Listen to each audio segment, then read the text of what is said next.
हरे कृष्णा, राधे राधे। हम सभी साधक श्री सुदर्शन सिंह जी चक्र द्वारा लिखित पुस्तक शत्रुघ्न कुमार की आत्मकथा का श्रवण कर रहे हैं। आज का प्रसंग है माताएं। हमारी माँ कौशल्या दक्षिण की कन्या है। दक्षिण कौशल सदा से अयोध्या का दक्षिण हस्त रहा है। वहाँ के नरेश श्री अवध के अंतरंग रहे हैं। पितृचरणों ने प्रजापत्य विधि से माँ का पाणी ग्रहण किया था और अयोध्या ने अपने उज्जवल इतिहास में इससे पूर्व कदाचित ही ऐसी महारानी एवं राजमाता पाई हो। माँ का शील उसकी तुलना नहीं है तथा तुलना नहीं है उनके असीम वात्सल्य की। स्व पर का भेद उनके चित्त को स्पर्श करता ही नहीं। मेरी जननी तथा छोटी माँ कैकई को वे अपनी सहोदर अनुजा मानती रही हैं। अधिकार तो जैसे सदा दूसरों का ही होता है। माँ तो स्नेह एवं सेवा की मूर्ति है। उनमें यह विचार ही कभी नहीं उठता कि उनका भी कहीं कुछ स्वत्व है। उनका संपूर्ण जीवन व्रत, आराधना एवं सेवा का जीवन है।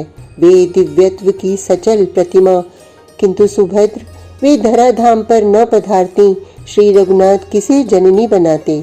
उन परात्पर पुरुष की जन्मदात्री होने योग्य महान नारी दूसरी कहाँ पाती है धरित्री। उन भुवन वंदनिया का जब हम विषण वदना शोक जर्जरा साश्रु नेत्री देखते हृदय फट जाता। उन्होंने अनेक बार हम दोनों के सम्मुख कहा, भरत सायंकाल ही गुरुदेव ने सूचित किया था कि श्री राम का युवराज पद पर अभिषेक होगा। उन्हें उनके मित्रों ने बधाई दी थी। उस समय भी उन्हें एक ही चिंता थी, सानुज भाई भरत तो आए नहीं। प्रातः सुमंत्र लिवा ले गए उन्होंने छोटी महारानी के सदन में। कुछ ही समय बीता होगा, राम मेरे समीप पूजन कक्ष में ही आ गए। न मुख चंद्र खिन्न हुआ था, न कोई विषाद, वही स्मित शोभित नित्य प्रसन्न वदन। मैं पूजन कर रही थी। पूजन समाप्त करते ही राम ने मेरे पदों में मस्तक झुकाया। मैं क्या जानती थी कि रात्रि में क्या हो गया है। आह्लाद पूरित होकर मैंने हृदय से लगाया, आशीर्वाद दिया और पूछा, अभिषेक का मंगल मुहूर्त किस समय है। राम नित्य प्रसन्न राम हंसते बोले, माँ मुझे पितृ चरणों ने चतुर्दश वर्ष के लिए अरण्य साम्राज्य प्रदान करने की कृपा की है। तुम प्रसन्न चित्त से आज्ञा दो माँ। मैं समझ ही नहीं सकी कि राम कहते क्या हैं।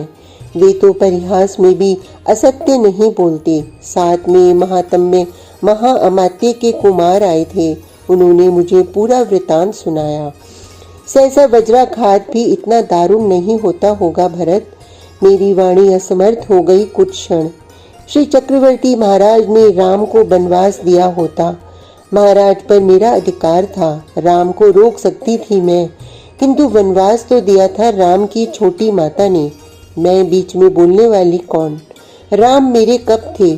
शैशव से ही उन्होंने कैकई को ही माँ माना जाना, और जब माँ अपने पुत्र को वन भेज रही है, मैं कैसे साहस करती मध्य में आने का। अनुमति देने के अतिरिक्त मेरे समीप दूसरा मार्ग ही कहाँ था। पता नहीं कैसे सीता को समाचार मिल गया। वह वहीं आ गई। जानकी मेरी सुमन कोमल पुत्र वधू, जो जानती नहीं थी कि दुख किसे कहते हैं, जिसके पल्लव मृदुल पद आस्तरणहीन धरा पर पड़कर क्लेश पावेंगे, इसका मैं सदा ध्यान रखती थी। वह विदेह राजनंदिनी आई, प्रणाम करके मुझे बैठ गई। उसके दीर्घ दृग भर आए थे। उसका मुख ही कह रहा था कि वह भी अनुमति लेने आई है। मैं वन में जाने की अनुमति दूं उसे। माता इस चर्चा को प्रारंभ करके प्राय मूर्छित हो जाया करती थी। जानकी रह जाए, मेरे प्राणों को एक आधार हो जाए। मैं 14 वर्ष काट दूंगी इसका मुख देखकर। अपने राम के सम्मुख में पहली बार रोई। राम ने समझाया। मेरे सम्मुख सदा के संकोचशील राम को अत्यंत संकोच हो रहा था, किंतु स्थिति देखकर उन्होंने सीता को सब प्रकार समझाया। मेरे फूटे भाग्य में इतना भी सुख कहाँ था। वैदेही ने भी विवश होकर अत्यंत मृदु स्वर में कातर कंठ से उत्तर दिए। अनुनय की और श्री राम को उसे अनुमति देनी पड़ी। वह उस चंद्र की ज्योत्सना, उसे क्या पृथक किया जा सकता था। मैंने देख लिया, उस नलनी को उनके नाल से पृथक करने का तू दुराग्रह करेगी तो यह सूख जाएगी, यह देह धारण नहीं कर सकेगी। तब मौन रह गई मैं। जिसका हृदय वज्राधिक परुष है, वह कौशल्या ही क्यों न सहे सब विपत्ति। भरत, जब सीता के साथ राम राजभवन से निकले, प्राण नहीं निकल गए इस निष्ठुर के। पता नहीं कब लक्ष्मण उनके साथ हो गया था। मैं मना कर दूंगी, इस भय से वह मेरे समीप अनुमति लेने भी नहीं आया। मेरे दोनों कुमारों के शरीर पर न कौशेय वस्त्र थे, न कोई आभरण। मुक्त केश, निराभरण, वल्कलधारी राम लक्ष्मण। हाय रे कौशल्या के नेत्र, यह भी देखना था तुम्हें। लक्ष्मण के कमंडल पाश बांध लिए थे पीठ पर। माता मूर्छित हो गई यह कहते समय। मेरी पुत्रवधू भुवन धन्या धरा नंदिनी, उसे क्या पता कि वल्कल कैसे पहना जाता है। महर्षि वशिष्ठ ने उसे वारित कर दिया था वस्त्राभरण उतारने से। राम ने अपने करों से उसके वस्त्रों के ऊपर ही वल्कल बांध दिया था। अयोध्या की राजवधू वल्कल लपेटे राज सदन से पैदल निकली।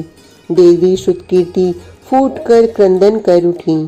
कुमार को भी कुछ क्षण लगे अपने को स्थिर करने में। वही प्रसन्न मुख, वही मंद स्मित। राम के बदन पर तो सदा की वही अम्लान श्री थी। लक्ष्मण के नेत्र अवश्य रोष से जल रहे थे। उसका मुख लाल हो रहा था। अपने अग्रज के संकोचवश वह मौन था, जैसे ज्वालामुखी सो रहा हो। वधू जानकी के मुख पर श्वेत कर्ण झलमला रहे थे। राज सदन से बाहर आने में ही वह आतप तापित नलिनी, हाय रे देव। राम ने अपने सेवकों को अमित उपहार दिए। अपने अश्वादि की परिचर्या का ध्यान रखने का आदेश दिया। सखाओं को, नागरिकों को, परिजनों को, विप्रों को, सबको उपहार, दान, सम्मान से संतुष्ट किया। सबसे यथोचित रूप से वे मिले। भाई भरत का आप सब सम्मान करें। चलते चलते राम ने सबसे हाथ जोड़कर कहा, मेरा सबसे अधिक प्रिय वह करेगा जिससे पितृचरणों को सुख हो और जो अपनी सेवा से भरत को प्रसन्न करे। इस प्रकार सबसे विदा लेकर जानकी लक्ष्मण के साथ राम बैठे रथ पर और सुमंत्र ने रथ हाँक दिया। माँ की व्यथा का पार नहीं था, किंतु उनके वात्सल्य की भी सीमा नहीं थी। हम दोनों भाई व्यथित होंगे इसलिए वे अपने अश्रु रोक लेती थीं। हम दोनों कुछ खा सके इसलिए हमारे आग्रह पर वे यत् किंचित फल कंद ग्रहण कर लेती थीं। अन्न उन्होंने छोड़ ही दिया था और दूध दधी देखते ही उनकी व्याकुलता चरम सीमा पर पहुंचती थी। मेरी भोली बधू जानकी, हाय वह बच्ची एक बूंद दूध नहीं पाती आजकल। माँ के सम्मुख गोरस लाना ही बंद कर देना पड़ा था उनकी मानसिक स्थिति के कारण। माँ अब पूजन कक्ष में ही निवास करती थीं। वे भूमि पर तृणास्तरण पर रात्रि व्यतीत करती और दिवस उनका जप पाठ अर्चनादि में व्यतीत होता। सप्ताह में उनके अब 4 से भी अधिक व्रत पड़ने लगे थे। वैसे भी माँ सदा से अर्चन व्रतादि परायण रही हैं, किंतु अब तो उनका श्वास प्रश्वास आराधना बन गया था।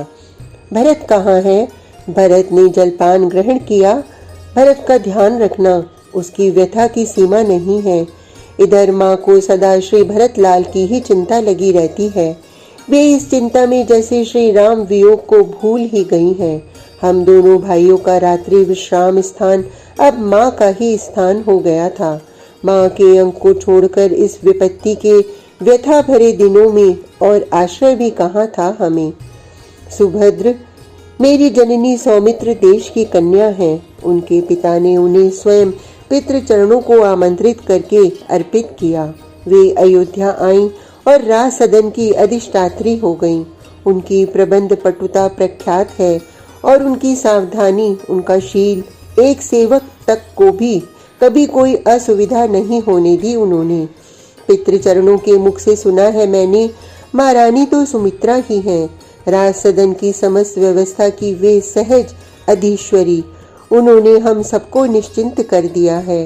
पितृचरणों को, माताओं को, हम चारों भाइयों को, बंधुओं को, सेवकों को, आगत अतिथियों, विप्र वर्ग को, इतना ही नहीं, गौशाला के गोधन को, अश्वशाला, गजशाला आदि को, किसको कब क्या आवश्यकता है, वस्त्र, आभरण, अंगराग, तांबूल एवं दूसरे उपकरण, कब किस परवादी पर क्या विशेष आयोजन करना है, कहाँ विप्रों के यहाँ, देवालयों में नागरिकों के यहाँ विशेष अवसरों पर क्या भेजना है, सबकी व्यवस्था मेरी जननी करती थी। माँ को अपने अर्चन पूजन से अवकाश नहीं था और छोटी माता तो कलापूर्ण रुचि रखने वाली शासक स्वभाव की थीं।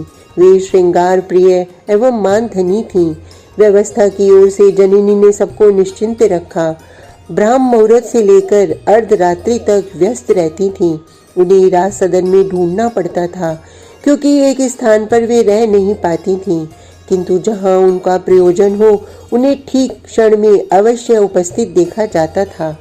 मेरे सहोदर अग्रज को श्री रघुनाथ के साथ तथा मुझे श्री भरत जी के साथ करके वे हम दोनों की ओर से शैशव काल में ही निश्चिंत हो गईं। उनका वात्सल्य गंभीर कोटि का था और उनका स्वभाव, उनके शील के गांभीर्य का पता किसने पाया है। उनकी नीति निपुणता की कहीं कोई समता नहीं मिल सकती। पितृचरण परलोक पधारे, श्री रघुनाथ सानुज वन में चले गए। हम दोनों भाई माता मैं के यहाँ थे। ऐसे विषम समय में वैधव्य की मर्मांतक वेदना को भगवान भवानीनाथ के हलाहल पान के समान पीकर बिना प्रमाद, बिना अस्त व्यस्त हुए राज सदन की व्यवस्था जननी ने संभाल ली। अवध का अंतपुर पता नहीं किस अवस्था को प्राप्त होता नहीं तो।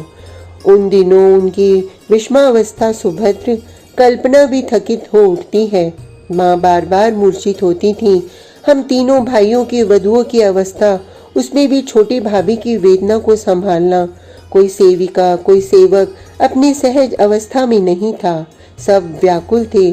सबका मानस वेदना से विदीर्ण हो रहा था। किसी से सावधानी पूर्वक कोई कार्य करने की आशा नहीं की जा सकती थी। उस समय सबको संभाला, सबकी व्यवस्था रखी, सबको लगाए रखा कार्यों में जननी ने। उनकी वेदना भी किसी से कम नहीं थी, किंतु वे तो महर्षि के धैर्य को भी लज्जित कर गईं। सुभद्र जीवन की अनेक महान भूलों से जननी ने मेरी रक्षा की। उन्होंने ही माता की उपेक्षा के अपराध से मुझे बचाया। सबसे प्रथम उन्होंने ही एकांत में मुझे बुलाकर कहा, कुमार, इस समय अयोध्या में सबसे अधिक व्यथा पीड़ित कौन है, जानता है? निश्चय तू नहीं, मैं नहीं, भरत नहीं, बड़ी जीजी भी नहीं, वे है तेरी छोटी माता। मैं तो चौंक कर जननी का मुख देखने लगा था। उन्होंने कहा, कुमार, भूल किससे नहीं होती, भूल ही तो मानव के मरते होने का प्रमाण है। किंतु छोटी महारानी की भूल मत कि वे अत्यंत स्वाभिमानिनी है। तिल तिल अंतर में जलते वे मरण को स्वीकार कर लेंगी, किंतु मुख नहीं खोलेंगी। किसके आगे वे मुख खोले? जननी ने 2 क्षण रुककर नेत्र पोंछे। वे अपने को जीजी की और मेरी भी अपराधनी मानती हैं। अपने चित्त में मेरे समीप जाने से उनकी व्यथा बढ़ेगी। उन्हें लगेगा कि मैं उनको अपमानित करने, उन्हें तुच्छ दिखाने के उद्देश्य से उनको आश्वासन देने तथा उनकी सहायता करने आई हूँ। मेरी सेवा वे स्वीकार कर नहीं सकती। उनकी स्थिति में कोई नहीं करता। दूसरे सब अयोध्यावासी, सब सेवक सेविका भी उनसे घृणा करते हैं। जो सबकी सर्वाधिक सम्मान भाजना थी, जिनका संकेत भी राज आज्ञा था, वे आज सबकी उपेक्षणीय हैं। भरत को मैं जानती हूँ, वह अब केकई के समीप जाने से रहा। जीजी की और मेरी आज्ञा भी इस संबंध में वह सुने भी तो लाभ क्या? वहां जाकर उसकी वेदना शतगुणित हो जाएगी और उसकी वाणी भले मूक बनी रहे, उसकी रोम रोम भंगिमा भर्त्सना करेगी केकई की।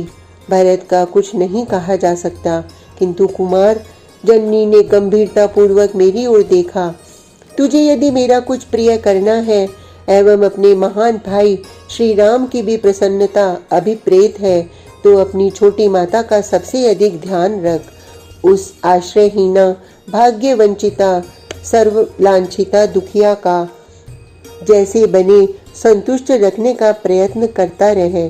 जननी की आज्ञा हमारे लिए तो सदा से वह श्रुति के समान सम्मान्य रही है। आज का प्रसंग इतना ही। कल तक के लिए हरे कृष्णा, राधे राधे।